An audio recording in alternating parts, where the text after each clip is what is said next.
Nordstrom, and I'm really, really happy to talk with Susan. It's a great opportunity to chat with you about your scholarship, Susan.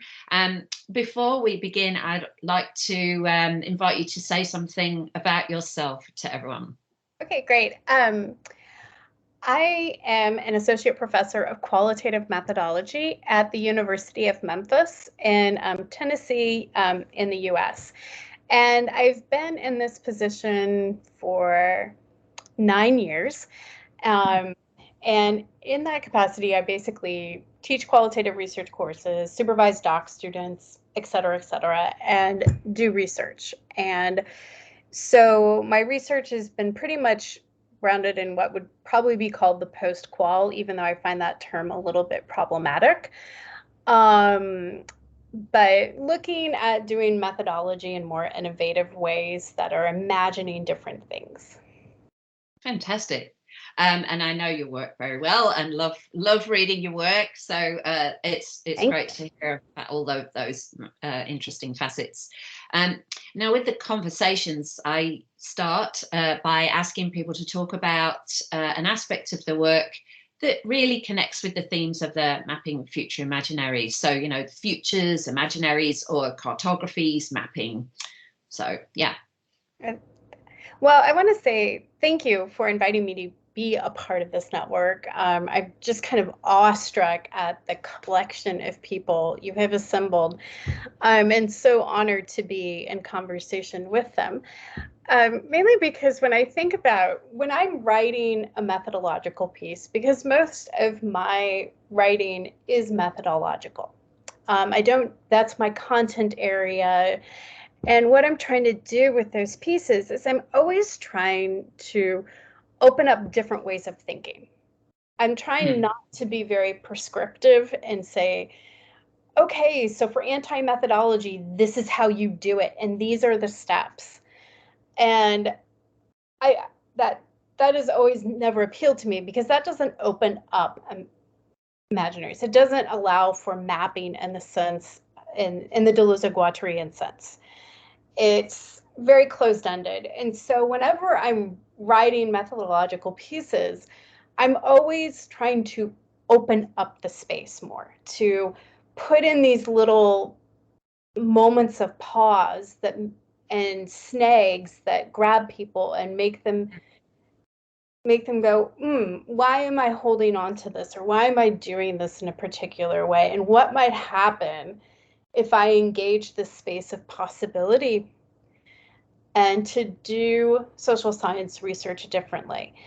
And that's always, so I would hope that that's what comes across in my work. What I try very much intentionally to do with my writing is to open up those spaces, to let the whatever assemblage I was working in, never to close that down with the writing, but to kind of keep that open so that other people can be plugging into it and creating more and different things from it. So I'm always a little hesitant if people come up to me like, I cited you and I did what you did. I'm like, oh, I want to know what you did to question it, to trouble it, to push it further than what it was. Yeah. That's just so vitally important to me. And that's why I'm so honored to be a part of this network, to feel like I get that little part of what I kind of put into my writing. Yeah. When I'm sitting at the laptop, I feel like I'm getting that recognized. So thank you very much for that. Oh no, that is an absolute pleasure, and I think that this speculative aspect about your work is really exciting for academic work. So we know out in the world, in other areas of endeavor, that people are doing kind of experimental things and working through experimental possibilities, and certainly in the academy that can be a little bit stilted because it's controlled by lots of mechanisms. But your work is very much kind of expanding out of those boundaries, which is really, I love your work for that, so it's really And methodology is key. Speaking from one methodologist to another, it's really key to kind of having new possibilities take place. So that's it. Yes, I totally agree that your work has those kind of speculative foundations is the wrong word, but you know what I mean. It has these kind of agendas within it. So so thank you for that. And I also invite people to talk about their work more broadly. And you've had such a rich history and a rich kind of profile of doing interesting work, and just hoped you might talk about some of that more broadly beyond the themes of the MFI, but something that you would like to share with us about the breadth of work that you do. Well, thank you. I think so. I feel like the majority of the work that I've done and published is from my dissertation study, which was done like 10 plus years ago. But I kind of purposely designed that so that it would be very open-ended. And I've fortunately been able to publish and think a lot out of that study. And that study was about family history genealogists and the objects they use to construct their ancestors. And that, I guess, like when I'm thinking about my work and like thinking about like, oh, where is it going? Where did it go and where is it? Yeah, where did it go and where is it going to? That just came from things that I was noticing in my own genealogy, like with my family and the importance of these objects that we had. And then going with that. So it's always kind of like something that when I'm working and trying to find something to play with, because I like the idea of intellectual play. It releases the stress for me that I can go in there and be like, oh, this is a fun little thing I can think with and do things and turn it around and let it turn me around and to think with it in different ways and then see how that pushes how we do research. And so in many ways, like I'm not the best to do collaborations with because I'm kind of always looking for something to do like, ooh, what can I play with here? And I'm not necessarily interested in doing research in the same ways that we've done them before. I think that this world is so crazy and wonderful and so full of different ways of being and knowing that we really, these standards of interviewing and observations and surveys and blah, blah, blah, blah, blah, are so limiting.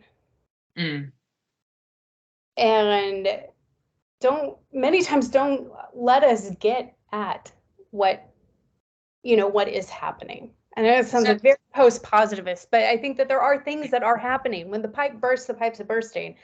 And I think in the States lately, we've had so many pipes bursting that we need to be looking at things in novel ways to generate novel responses, because what we've been doing before hasn't worked.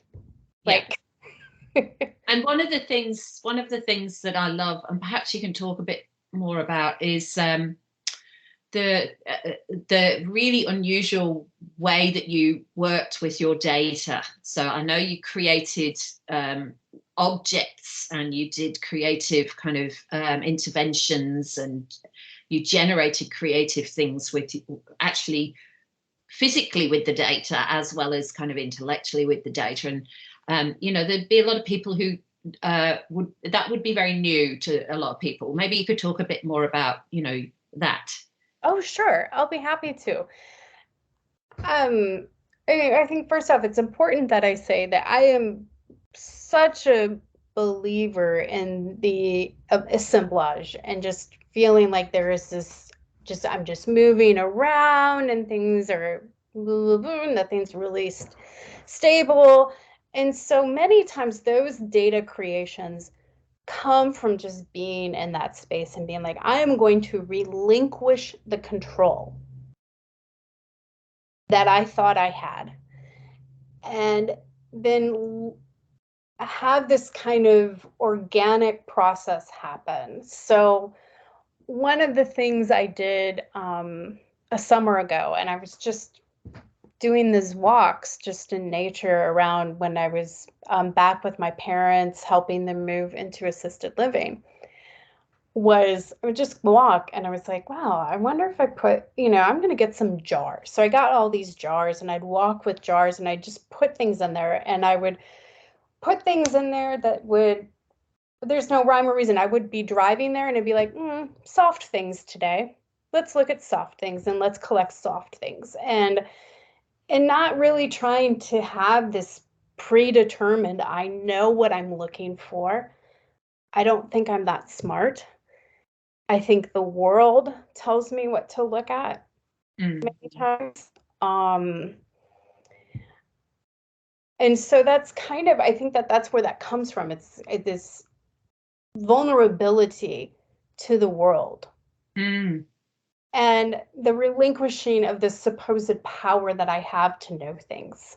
And I've been thinking, we've been in a severe drought here in Memphis. And so it's been really dry. And then we've had all this rain. And where I write, I look out into my backyard and I've noticed all the mushrooms coming up and all these different kinds of mushrooms. And of course, you think with Sing and, her wonderful book about mushrooms changing the world. I mean, it's just fantastic. But there's something so awe-inspiring to just think, oh my gosh, that entire network is there and has been there for I don't know how long. And now it's just showing itself. And it's only partially showing itself. And I get to witness it, and how precious that is, and how that kind of pausing with that and thinking with that becomes this really important work for me to go to just be in that vulnerable space of just saying yes to what is happening around me. And engaging with that, and however that needs to be engaged with. And that's where that sense of data comes from, that different sense of data, and playing with the different kinds of data and working with that. It's because it's in this relation and it comes out of the relation that's where that data kind of burbles. Yes. Yeah. And that's, I think that's one thing that will be really useful for people watching this, is to shift their thinking around information and our reliance on certain types of treatment of information, and notions of authenticity, reliability, those, and how we build our understandings of the world through those particular relationships. And your work, I feel, really is in that body of work that helps us, or provokes us to rethink our assumptions around how we gather information and how we treat that information and how we rely on it. And so, yeah, I think it's really interesting work. And so, just in closing, do you have any plans for what would you like to do next? Do you have any plans for something you'd like to do next? I think that's kind of an interesting thing to end with. Right now, I just put something up with the Fees exhibition about what we've with post-COVID and what that's been like. And what I wrote about was, going through some of the experiences that I went through, and through that COVID time period, of realizing I was kind of on this unsustainable path of work and balance and other personal things in my life, and I kind of did a lot of resetting, rethinking. And so I kind of feel coming now in 2022, when I'm thinking, oh gosh, what am I going to do? And part of that piece that I wrote in Fees was me saying, like, I dumped a book. I had an entire book written. Yeah. And I realized I didn't want to do it. My heart was never in it. I never was really, I don't think it was ever my book to write. Yeah. and realizing that. And then at first I was so devastated because I'd put in all this time, I mean, years. Yeah. Effort. And then to go, I can't do this. Yeah. Then go, well, I've put in my evaluations that I couldn't have this thing come out. And I'm like, oh, crap. What do I do now? Yeah. How do I spend this? But then to be kind of in this space of unknowing and being very vulnerable to the world and the going around. And I think that that's one of the things. It's lovely to write about these things and be, oh, uncertainty, ongoing configuration of the world. It's fantastic. And assemblage, yay. And there are times when I'm like, no, I need the stratum. I need to pull me down a little bit. And that's where I feel right now. And so I kind of feel like a little floaty, and I'm not sure what I'm going to do, but I have this sometimes obscene faith that the world will tell me what to do next. Yeah. Yeah. And I just have to be patient and remain in that vulnerable state to go, okay.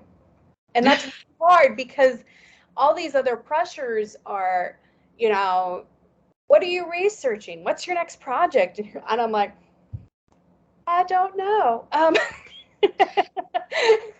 I have faith that something will happen. And I think that that's just kind of, for me, I'm just in this space right now of engaging different things and trying things out, seeing what happens, seeing what is.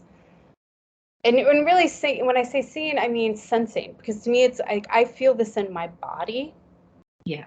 I know my body feels good when I'm doing what I need to be doing. And I'm just waiting for that feeling. And so I'm just doing a lot of different things. I've worked with high school students this summer on cancer disparities in Memphis and did some arts-based work with them, which was fantastic and amazing. I had no idea what that would be like, and I said yes. So I feel like this is just, I'm doing a lot of improv now, like, you know, the game of improv. Yeah. Just say yes. So I'm just like, you want to try that? Yes. We'll try that. Yes. And then, you know, trying to feel and then just attending to my body and what it's saying. Yeah. When I'm doing that. So that is a to be determined, hopefully soon. But it's also, you know, that's one of the things. It's so hard to be patient and vulnerable. Yes. Yeah. Look, I think that's anybody. Yeah. But look, I thank you for articulating that. I think it's probably where a lot of people are at in these times. And of course, you and I both in the academy, but there's lots of people who'd be watching this who don't work in universities, but in other kinds of workplaces and other situations that would also be experiencing this this kind of the global change that we're living through, and how we are within that, you know, how we kind of process and work our lives through at this extraordinary time that we're in. So I thank you for sharing that, and I thank you for joining us on the conversation today. And below this screen, people will find some links to some of the things that you've talked about, and a bit more about your work, Susan. And just thank you again for joining us and sharing about your work. It's been a pleasure. Thank you so much. It's been such a pleasure to talk with you. Done.